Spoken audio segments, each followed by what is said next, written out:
Alors, le Bhagavad Gita, aussi, qui veut dire les chants du Seigneur, qui était une discussion, un dialogue entre Arjuna, son disciple, et Krishna. Et Krishna, il est en le réservoir de plaisir, qu'il est la personne suprême, Dieu lui-même. Alors, cette discussion se passe sur le champ de bataille de Kurukshetra d'environ 5000 ans. Et ici, dans ce verset, dans le 4e chapitre, 17e verset, la connaissance transcendantale, Krishna, d'une façon, répond à certaines inquiétudes que Arjuna a face à la bataille, face à la guerre qu'il doit combattre. Ils sont déjà sur le champ de bataille et tout. Et quand Arjuna reconnaît ou se rend compte de l'ampleur de cette bataille, de cette guerre, et il pogne la chienne, on pourrait dire. Il devient très inquiet, mais en fait, plus respectueusement, on devrait dire qu'il est très noble comme individu et il voit simplement une destruction et un peu de sa part, simplement l'avarice ou un ego qui se sent pas à la hauteur ou qui ne devrait pas exécuter. Alors, ici, on va voir un verset. Karmano yapi bodhavyam bodhavyam cha vikardana akarmana cha bodhavyam gahana karmano gati. La nature de l'action est forte, complexe et difficile à comprendre. Il faut donc bien distinguer l'action légitime, l'action condamnable et l'inaction. Alors, il y a trois situations dans lesquelles on peut se situer. Bien évidemment, dans l'inaction. Souvent, quand on rencontre nos amis, des gens dans nos entourages, on va demander, ben tu fais quoi, toi, ou c'est quoi ton occupation, ou on s'attend que les gens vont faire quelque chose. Hein.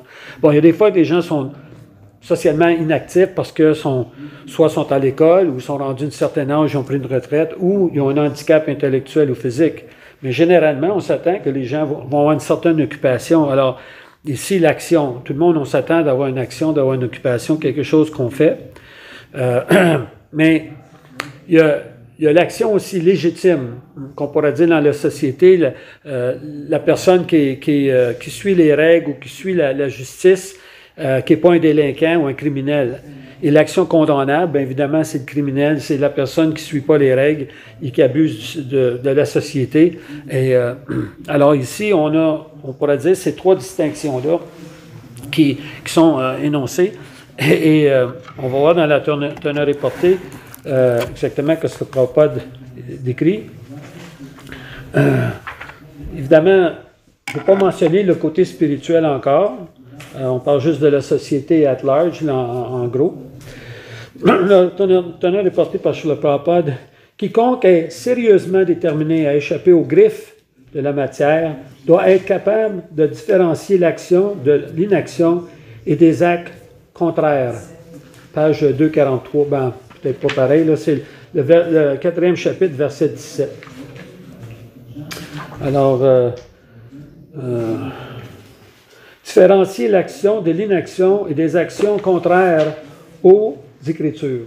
Ce sujet fort complexe demande une grande attention pour comprendre la conscience de Krishna et le mode d'action qu'elle implique. Il faut tout d'abord connaître la nature de la relation qui nous unit au Suprême, c'est-à-dire réaliser pleinement que tous les êtres sont des serviteurs éternels et que l'on doit, par conséquent, agir dans la conscience de Krishna. C'est à cette conclusion que le Bhagavad Gita nous amène. Toute interprétation contraire ne pourra que nous entraîner dans les domaines de l'action prohibée, vikarma. Il faut, pour bien comprendre cela, vivre au contact d'êtres pleinement conscients de Krishna et recevoir d'eux la clé du savoir, ce qui amène valeur que de le recevoir directement du Seigneur, sinon même le plus intelligent des hommes restera perplexe. Alors, Karmano yapi bodhavyam cha vikarna karmana cha bodhavyam gahana karmano gati. La nature de l'action est forte, complexe et difficile à comprendre. Il faut donc bien distinguer l'action légitime, l'action condamnable et l'inaction. Alors, comme je disais au début, ce verset-là, en fait, se réfère au chapitre un peu du début, où ce que... ici. Je pense que c'est le premier chapitre, je crois. Où ce que Arjun, il questionne pourquoi il devrait vraiment aller en guerre. Hein? Alors, il y a plusieurs versets là, qui se réfèrent à ça, mais je vais simplement en lire deux qui sont peut-être les plus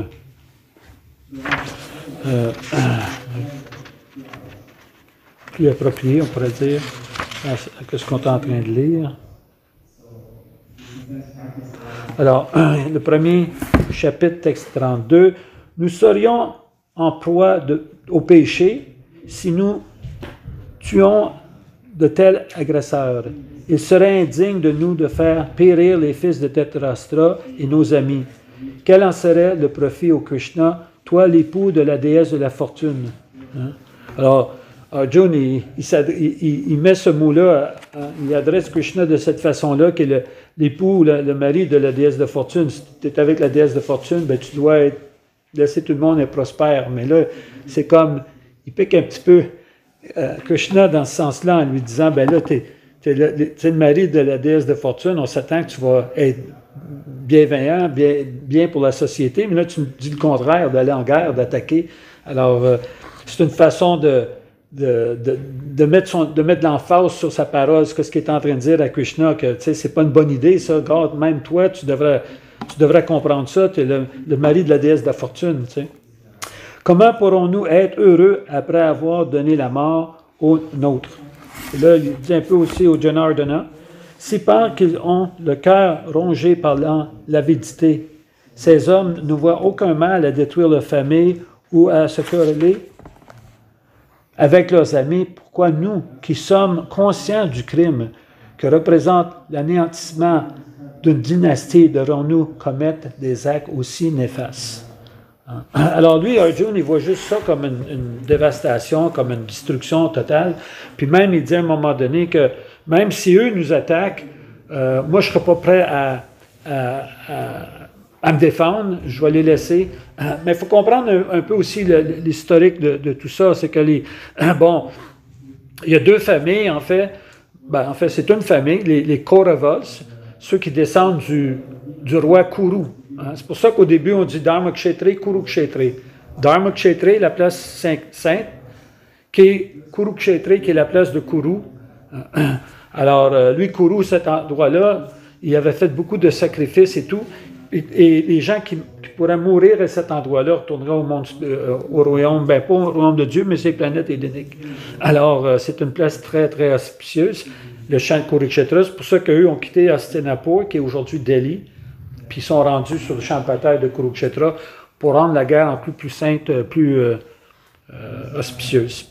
Alors, et cette famille-là de Kuru, ben, il y a eu les descendants, à un moment donné, ont eu 3 fils qui étaient Dhritarashtra, mais malheureusement, Dhritarashtra était aveugle. Alors lui n'a pas pu devenir le roi.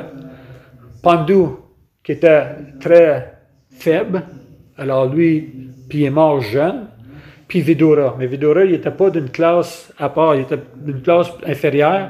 Alors lui, il ne pouvait pas vraiment devenir le roi. Alors finalement, ça retombait sur les épaules de Dhritarashtra. Et Dhritarashtra, évidemment, voyait qu'étant donné, lui avait déjà été un peu, d'une façon injuste, mis au monde aveugle, alors l'héritage devrait venir son fils, qui était Duryodhana.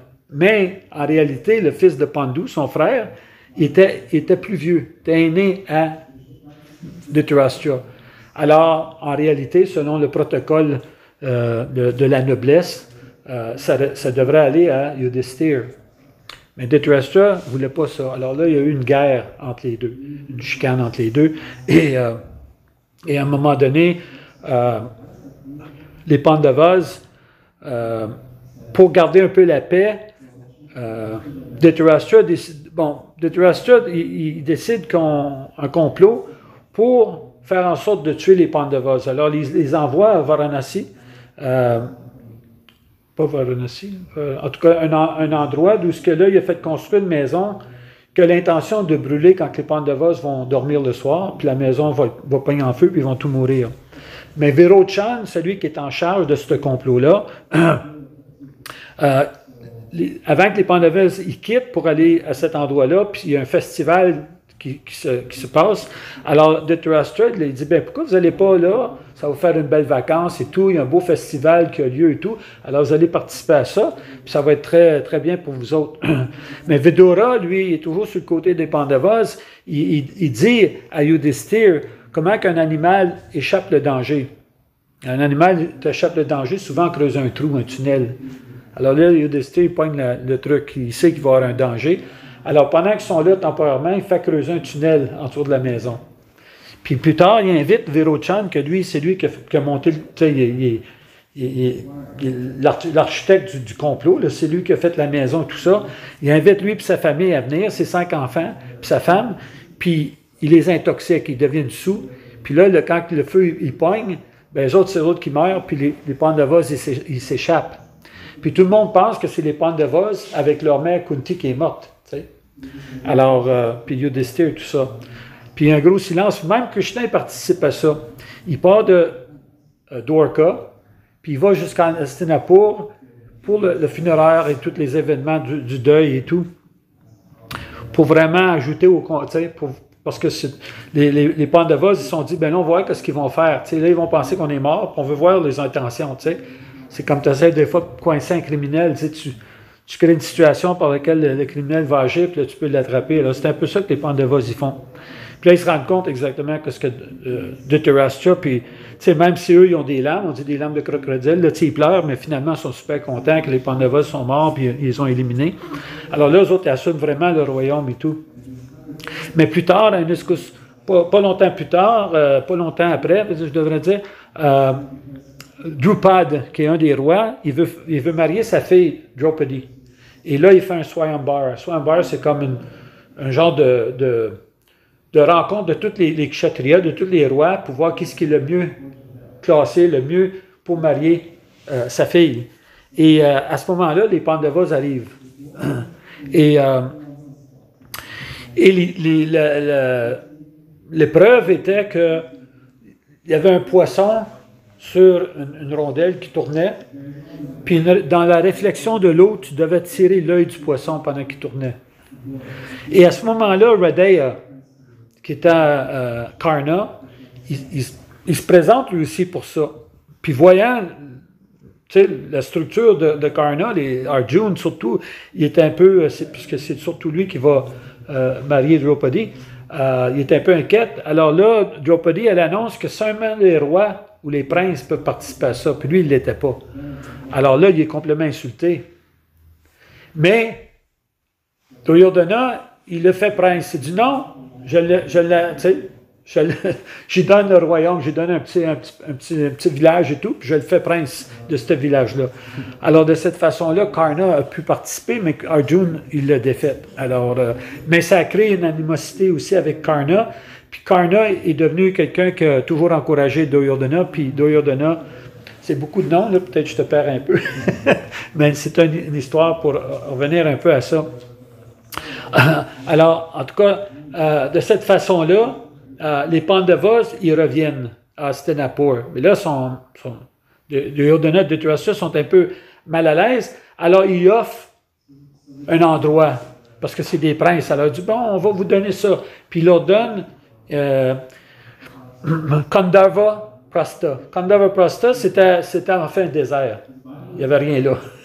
Il n'y avait même pas d'eau, il n'y avait rien, mais quand on vous donne ce village-là, cet endroit-là pour vous autres. Et là, ils croient, bon, on s'est débarrassé, puis on a comme évité un peu la guerre, tu sais. On leur a donné du terrain et tout. Et les Pandavas s'installent là, d'une façon très austère et tout au début. Mais Krishna vient les visiter. Puis une journée, Krishna puis Arjuna, ils vont dans la forêt de Gandharva. Puis là, ils rencontrent un brahmane. Et le brahmane le supplie qu'il a faim. Ça fait des jours qu'il n'a pas mangé. puis il veut qu'eux fournissent la nourriture. Alors, eux autres, ils sont d'accord et tout. Puis ils disent, oui, oui, peu importe que la nourriture que tu veux, on va te le donner. On va faire en sorte que tu reçois cette nourriture-là. Alors là, le Brahman change son déguisement, puis apparaît comme Agni, le demi-dieu du feu.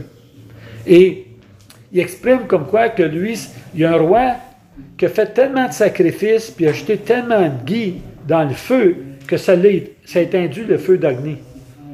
Puis là, il doit manger les herbes qui sont dans cette forêt-là. Comme on prend des tisanes et tout ça d'herbes et tout. Alors, il veut prendre tout brûler la forêt pour reprendre sa force. Mais à chaque fois qu'il fait ça, Indra, le demi-dieu de la pluie, arrose la forêt, puis ça l'empêche de brûler puis de consommer la forêt pour protéger un de ses dévots qui est Tyaksha. Tyaksha, c'est un serpent, puis éventuellement, c'est lui qui va mordre Parikshit. En tout cas, ça, c'est une autre histoire. Alors, finalement, il protège la forêt, puis dans cette forêt-là, il y a aussi une personnalité, Krishna, une personnalité qui vient, puis lui, Arjuna puis Krishna le sauvent. Alors lui, par appréciation, ils l'ont sauvé du feu, il veut offrir quelque chose. Alors, Krishna dit, moi, j'ai rien de besoin, mais on va aller voir Yudhishthira. Puis Yudhishthira, il dit, ben là, si tu as la capacité, construis-nous un beau royaume. Alors, c'est là qu'il construit Indraprastha. Et là, une fois que ça s'est construit, il invite Duryodhana, puis il invite d'autres à venir. Puis là, Duryodhana, quand il voit ça, il est complètement humilié, puis il est complètement en rage de voir que le palais est plus beau que leur à Hastinapur. Hein? Puis à un moment donné, il marche, puis il croit que c'est de l'eau, mais c'est de la terre. L'illusion est telle. Alors là, il fait attention, puis là, il se rend compte que c'est de la terre. À un moment donné, il pense que c'est de la terre, mais en fait, c'est de l'eau, puis il tombe. Puis là, Draupadi est sur le balcon, puis là, elle voit, puis elle se moque de lui, puis là, Duryodhana est complètement humilié. Alors, il retourne à Hastinapur. Plus tard, il invite les Pandavas. Ben, venez, nous autres, on a été chez vous, venez chez moi. Puis là, il y a un autre truc qu'ils veulent faire, c'est qu'ils confrontent Yudhishthira, puis ils disent, on va jouer au dé. Puis les Kshatriyas, ils ne pouvaient pas refuser une confrontation ou une guerre ou quelque chose quand ils étaient confrontés d'une situation, ils devaient accepter. Alors Yudhishthira, il accepte. Puis à la dernière minute, Duryodhana dit, ben finalement, c'est mon oncle, Sakuni, qui va jouer les dés. Puis lui, il était tellement expert à jouer les dés. Alors finalement, les Pandavas, ils perdent tout. Yudhishthira, il perd tout, incluant sa propre femme. Puis là, il essaie de la dérober nue et tout. Mais la perte, c'est qu'ils doivent aller dans la forêt pendant 12 ans. Puis la 13e année, puis tu sais, alors en paix, les deux, eux vivent en forêt, puis les Kauravas ou Dhritarashtra, puis Duryodhana vivent à Hastinapur dans le royaume et tout. Mais la 13e année, là, ils peuvent aller chasser, passer les trouver. Puis s'ils les détectent, qu'ils les trouvent, là, il faut qu'ils retournent en forêt pour un autre 12 ans. Alors, ça, c'est toute l'intrigue de la situation.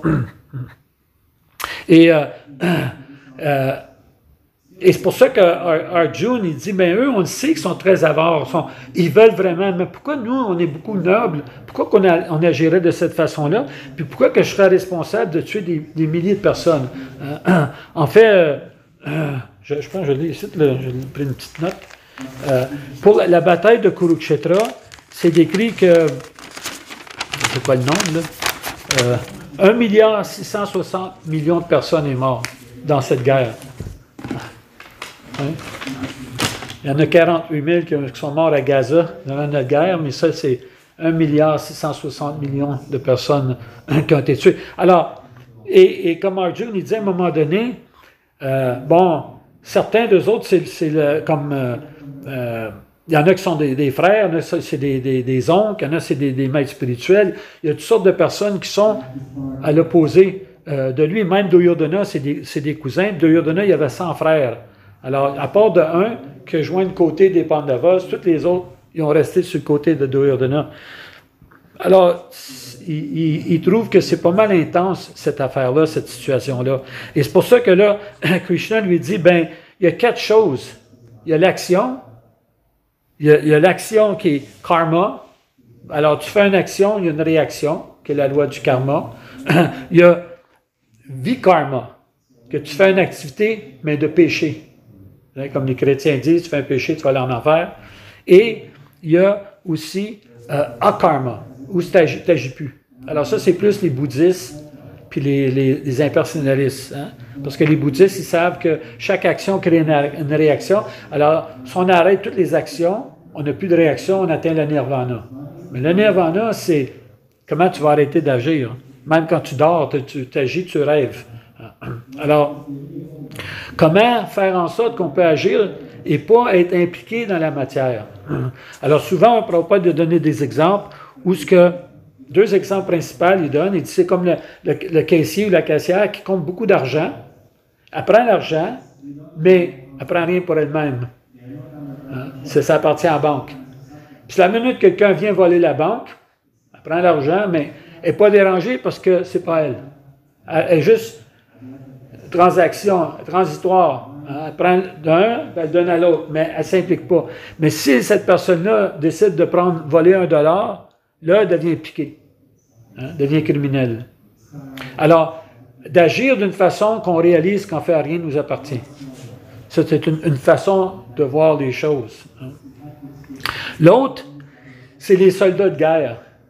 Comme là, on voit, il y a beaucoup de guerres en Russie, en Ukraine, Gaza, les Juifs et tout ça, en Israël.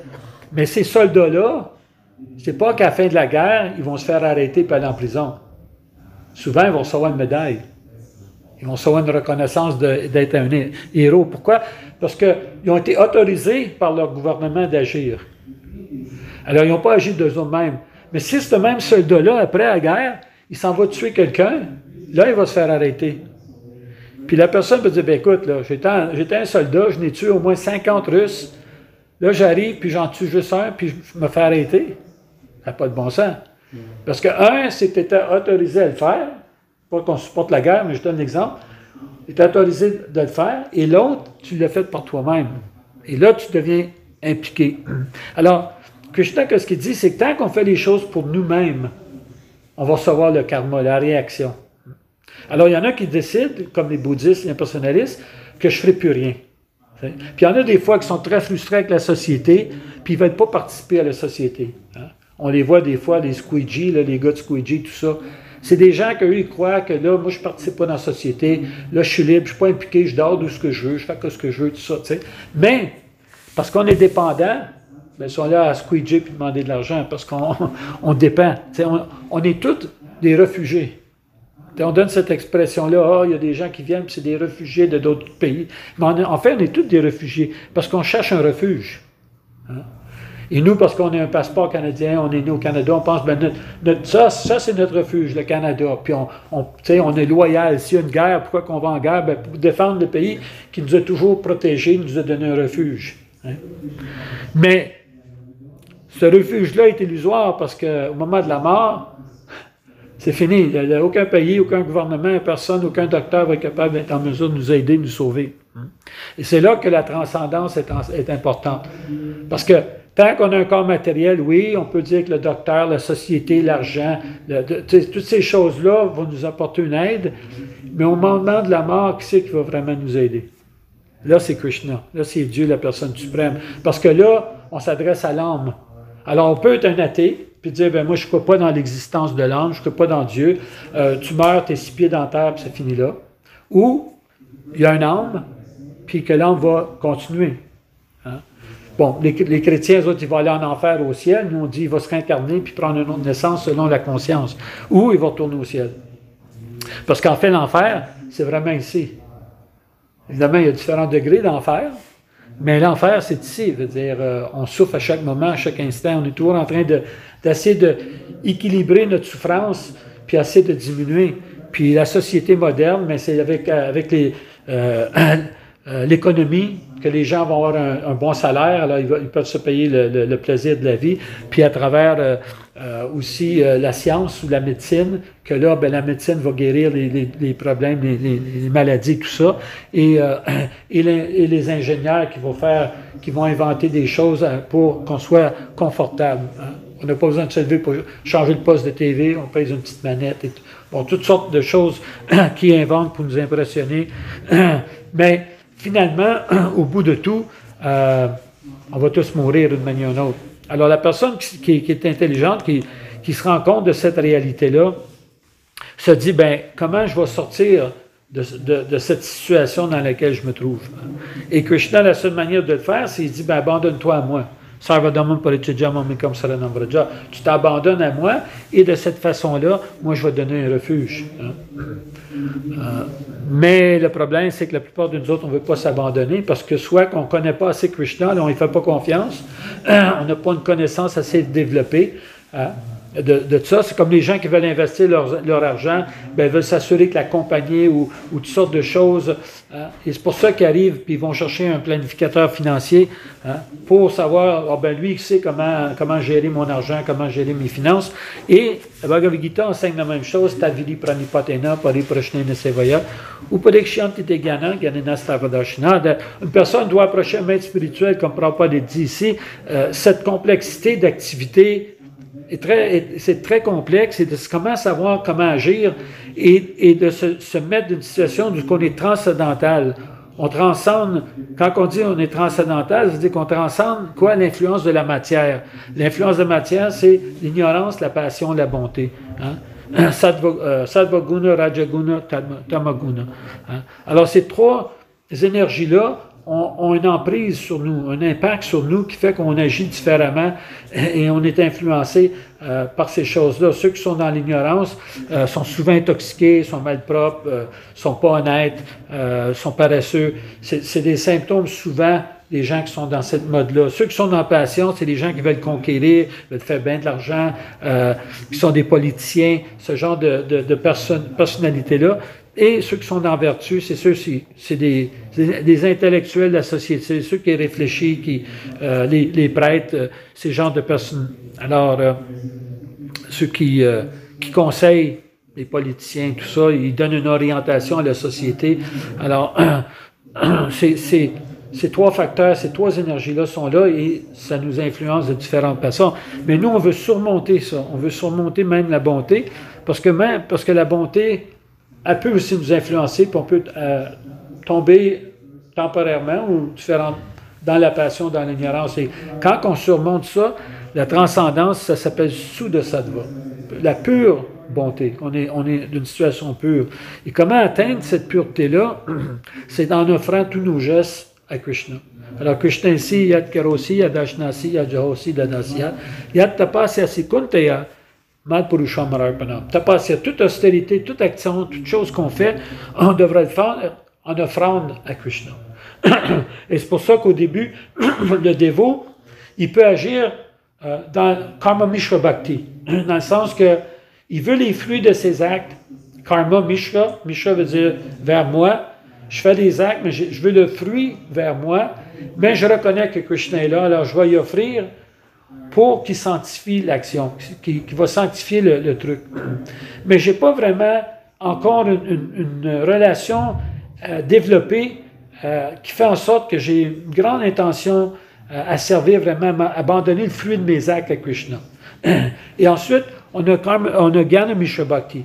C'est qu'on a bien la connaissance, l'influence que la connaissance nous apporte, puis aussi une certaine maîtrise de la situation avec la connaissance. Alors, on peut utiliser cette connaissance-là en disant, OK, là, je vais utiliser ça un peu pour Krishna. Et le bhakti, la dévotion pure, c'est quand on élimine toutes ces subtilités de fruits, que je m'attends à avoir quelque chose en retour.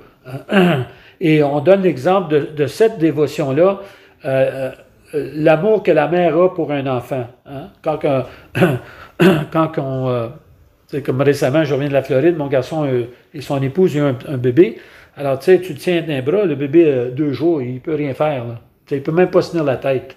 Il faut que tu le prennes. Puis, alors, il est complètement dépendant de sa mère. Et il ne peut pas, même si la dévotion, la mère est réveillée, tout ça, le petit pleure, il faut qu'elle le nourrisse. Mais le petit, il n'est pas en mesure de faire une réciprocation puis d'échanger avec la mère. La mère est le petit est complètement dépendant de sa mère. Mais la mère, elle l'aime beaucoup, là, son enfant. Alors, c'est ça, bon, dans mon matériel, c'est pas 100% pur, mais ça se rapproche un peu à ça. Alors, l'amour qu'on a pour Krishna, c'est d'aimer sans nécessairement s'attendre que Krishna va vraiment nous donner quelque chose. C'est pas un échange, pas tu sais, comme toi, tu as un bien, je paye 5 puis tu me donnes le bien. Il y a un échange, mais il n'y a pas un amour dans cet échange-là. Toi, tu as fait ton gain, tu as eu ton 5 puis moi, j'ai eu le bien que je voulais, et si on ne se revoit plus jamais, ça ne change rien dans ma vie. T'sais. Puis c'est toi qui le vends ou c'est l'autre qui le vend. J'ai besoin d'une chambre d'hôtel si je vais à l'EDN ou je vais à Western. Moi, je m'en fous tant que quelqu'un m'offre une chambre qui est raisonnable à un bon prix. Alors, il n'y a pas de relation d'amour dans ces échanges-là. Mais la relation de bhakti qu'on parle, le bhakti yoga, ça veut dire s'unir, et le bhakti, c'est avec dévotion. Ça demande un amour. Puis l'amour, ça veut dire s'offrir. Quand tu dis que tu aimes quelqu'un, ça veut dire que tu es prêt à t'offrir à cette personne-là. Si tu dis que je t'aime, que tu es mon ami, mais tu ne fais jamais rien pour cette personne-là, la personne va douter de ta sincérité. On va dire, ben là, ne fais jamais rien pour moi, il me dit, je suis ton ami, mais chaque fois que je l'appelle, toujours super occupé. Je ne sais pas quelle heure qu'il est, là, on dépasse-tu l'heure? 58. Il reste 2 minutes. 2 minutes. OK. Alors, tu sais, c'est ça. Alors, mais pourquoi on va développer l'amour pour Krishna? Parce que Krishna est la source de bonheur. C'est lui qui crée vraiment le bonheur. Alors, c'est comme pourquoi qu'on va se rapprocher du soleil, mais si tu cherches le soleil, il faut que tu te rapproches du soleil. Sinon, tu vas geler. Comme qu'on fait en hiver, le soleil a une distance entre la Terre, alors on sent le froid. Et quand la Terre va retourner comme qu'il est l'été, bien là, on a des rayons plus directs, et là, on sent la chaleur du soleil. Alors, la source du bonheur, vraiment. Et nous, qu'est-ce qu'on sent du bonheur? C'est pas le corps qui nous donne, c'est l'âme qui est à l'intérieur du corps. Parce qu'un corps mort, quelqu'un qui est mort, il n'y a pas de sensation de rien. C'est quand l'âme est présente dans le corps que là, il y a une sensation. Puis aussitôt que la personne meurt, il n'y en a plus. Alors, c'est-tu le corps? C'est comme mes lunettes. Mes lunettes ne voient pas. C'est une façon, c'est moi qui vois. Ça, c'est simplement l'objet de ma capacité de voir, mais en soi-même, les lunettes ne peuvent pas voir. Alors, le corps en soi-même ne peut pas voir, ne peut pas sentir rien. C'est quand l'âme est présente dans le corps qui fait qu'il y a une sensation. Et nous, étant donné qu'on est dans l'illusion du corps, on croit que la source du bonheur, c'est le corps. Et c'est pour ça qu'on est très attaché à notre corps, au point qu'on est prêt à mourir pour défendre ce corps ici. Mais malheureusement, même si on est super heureux dans ce monde ici, à un moment donné, on va mourir et on va quitter ce corps ici. Alors, la personne qui est intelligente va dire, comment je vais agir d'une façon de me détacher de toute cette illusion-là. Et Krishna, il nous donne le moyen, à travers la Bhagavad Gita, en lisant la Bhagavad Gita, on vient à comprendre quelle est la façon. Et ça ne veut pas dire qu'on doit tout mettre aux poubelles. Ça veut dire qu'on doit prendre les choses et les utiliser d'une bonne façon. Alors, c'est un peu comme la personne qui trouve un portefeuille. Tu trouves un portefeuille ou une sacoche à terre, bon, il y a 3 choses que tu peux faire. Tu peux l'ignorer, dire, moi, ça ne m'appartient pas, je ne m'occupe pas de ça, tu t'en vas.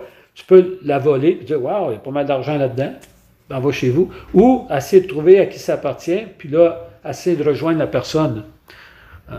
Alors, la meilleure, évidemment, c'est de trouver la personne qui appartient, puis de retourner les biens à cette personne-là. Alors, tout appartient à Krishna. Il est la source de tout qu'on voit. Et de lui remettre des choses qui lui appartiennent, c'est la façon de faire. Et la récompense, on pourrait dire, de tout ça, l'événement de cette activité-là va faire qu'on va développer un amour pour Krishna. Et au moment de la mort, au lieu de revenir ici, on va retourner à Krishna, qui est le monde spirituel, un monde éternel. Alors, je ne sais pas si vous avez des questions. C'est ce qu'on a discuté. Oui. Merci, Prabhu. Comment on peut, avec la compagnie des dévots, être convaincu que la conscience de Krishna, c'est le chemin spirituel le plus élevé? Parce que vous parliez que, vous donnez l'exemple, dans une compagnie, quand on veut investir, on veut s'assurer d'être convaincu que c'est une bonne compagnie à investir. Bien, comme je disais tantôt, c'est que premièrement, tu approches la bonne personne, le maître spirituel. Autant que tu vas approcher un gourou de finance, là, mais tu vas amener un gourou ou quand tu es malade, tu vas approcher un docteur. Ouais. Bon. Puis le docteur, bien évidemment, il doit démontrer que lui, il étudie à telle université, il a ses diplômes. Il y a d'autres collègues qui le reconnaissent, ou il travaille dans une institution comme un hôpital, une place qui est reconnue. Tu ne vas pas chercher un quack, quelqu'un sur l'Internet qui dit hey, « prends ça, là, puis ça va te guérir. » Tu veux voir la personne est authentique. Alors, pareil pour le maître spirituel qui vient d'une chaîne disciplique, c'est pas quelque chose qu'il est juste en train d'inventer. Puis, mais, alors, tu as le maître spirituel, tu as les autres sages qui ont décrit la méthode de progrès. Alors, peu importe les religions, toutes les religions estiment, disent qu'il faut développer l'amour pour Dieu, puis il faut éviter les péchés, les activités qui vont nuire à cette relation-là.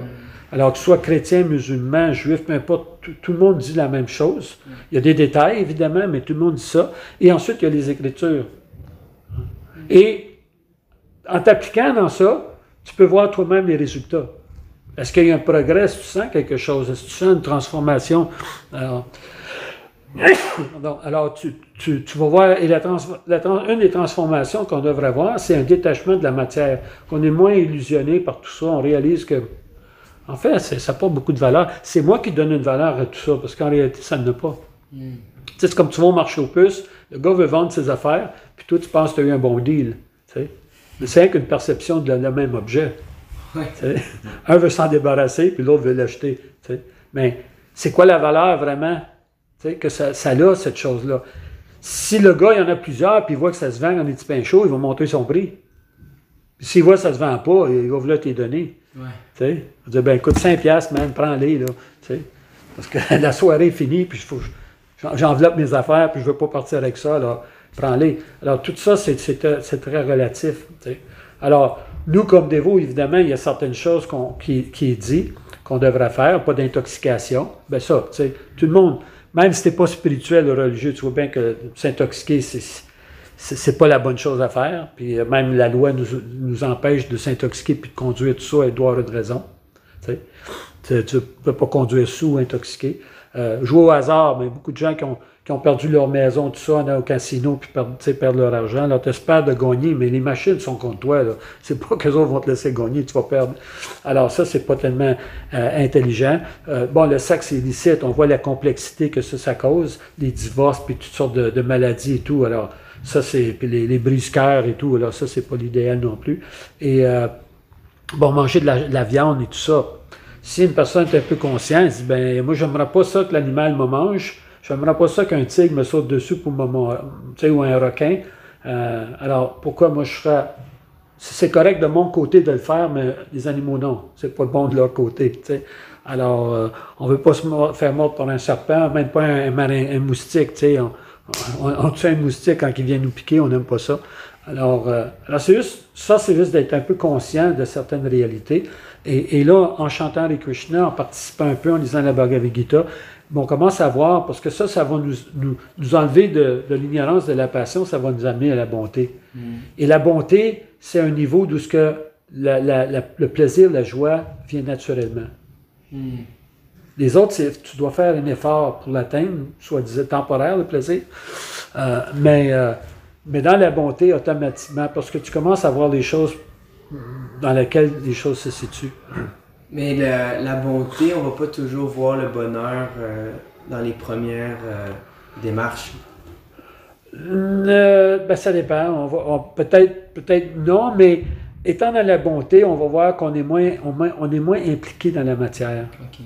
On essaie moins de contrôler la matière, d'amener la matière de notre direction. Les gens sont frustrés parce qu'ils font des choses puis ils ont des attentes. Ils pensent que comment se fait que ça n'a pas marché, je m'attendais à ça. Puis la société nous donne tellement d'attentes artificielles, puis les gens sont frustrés parce que ça ils atteignent jamais. C'est comme l'onde que la carotte attachée, puis il marche, mais la carotte avance à mesure qu'il marche. Alors les gens, c'est un peu ça. Puis il y en a une couple, qui ont des succès, puis ils font beaucoup d'argent et tout ça, mais même eux, quand tu regardes leur vie, tu vois que c'est pas jojo non plus, là, Alors, le monde matériel, c'est une place de souffrance, c'est pas une place de joie. Nous, on essaie avec les efforts de créer ce plaisir-là, mais c'est un peu comme planter un arbre dans le désert, Tu peux planter un arbre dans le désert, mais tu vas avoir beaucoup d'efforts pour essayer qu'il survive, parce qu'il n'y a pas d'eau, c'est pas un environnement propice. Alors, nous, c'est un peu ça. Je vous remercie beaucoup, Hare Krishna, d'être venu. Puis on va aller prendre le prashadam avant qu'il n'ait plus.